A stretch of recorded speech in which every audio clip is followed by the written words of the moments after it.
Salut à tous, nouvelle vidéo pour faire un petit peu le débrief de deux matchs, notamment Manchester United face à Leeds, face au célèbre Bielsa. Qu'est-ce que fait Bielsa? Toujours du beau jeu, du jeu spectaculaire.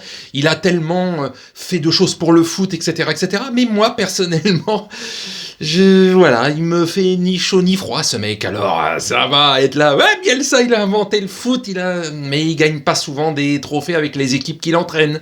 Donc, c'est ça l'important. Oui, d'accord, la méthode est belle, mais des fois, il faut peut-être un petit peu moins bien jouer, que ça soit un tantinet moins spectaculaire, et que ça gagne, que ça aille dans les podiums des championnats dans lesquels il joue, etc. Donc, il a quelques trophées, mais petit son palmarès par rapport au talent qu'on lui donne à Bielsa. Donc, la chose importante à dire, c'est que Manchester United a explosé donc Leeds 6-2, avec un doublé de McTominay, un doublé en 2 minutes. Le mec, il marque un but, 120 secondes après, il en marque un deuxième, donc en début de match. Victoire 6-2, il est donc, lui, rentré dans l'histoire du club pour ça.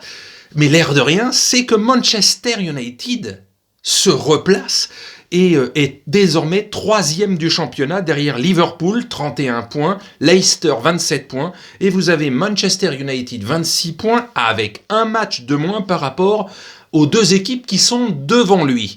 Donc, est-ce que depuis 2013 et son dernier titre, il y a 7 ans donc, est-ce que ça va être une année où, ils ont été un petit peu nazes en Ligue des Champions,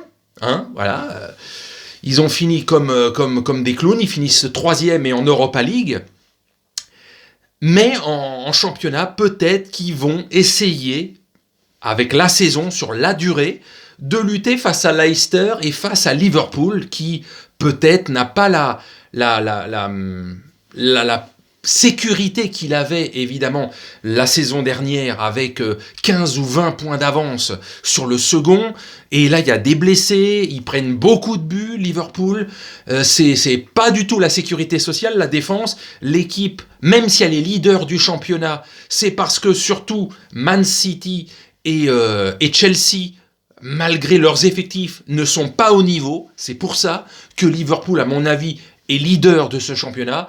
Ils sont pas plus forts que la saison dernière. Je trouve même qu'ils sont un tantinet moins forts que la saison dernière. Même s'ils sont qualifiés pour les 8e de Champions League et qui sont donc leaders du championnat. Mais ça va être beaucoup plus serré que les 15-20 points qu'ils ont eu la saison dernière. Ça, c'est clair et net. Ça sera plus dur. Mais voilà, Manchester United, peut-être, pour la première fois réellement depuis 7-8 ans, va jouer peut-être le titre de champion d'Angleterre dans quelques mois. Peut-être. Donc peut-être le renouveau, comme en Italie, le Milan AC.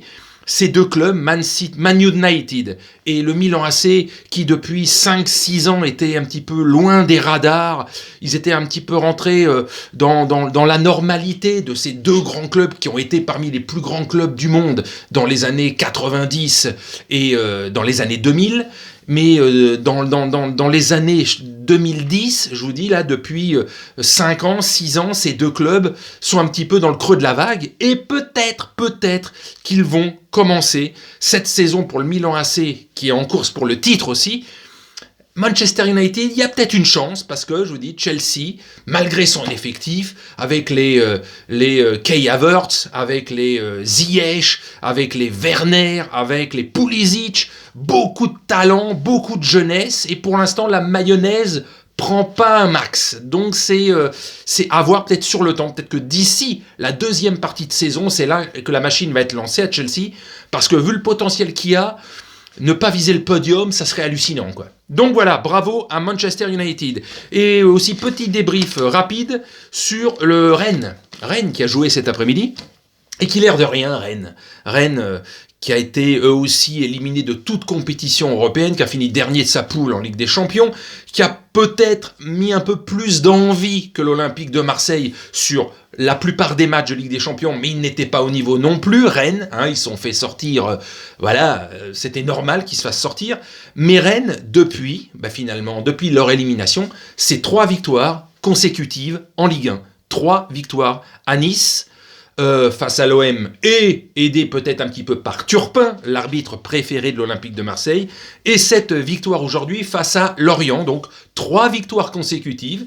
L'air de rien, ils étaient autour de la 14-15e place, voilà, il y a encore 15 jours, et voilà, ils remontent à la 5e place du championnat, à égalité de points, juste derrière l'Olympique de Marseille.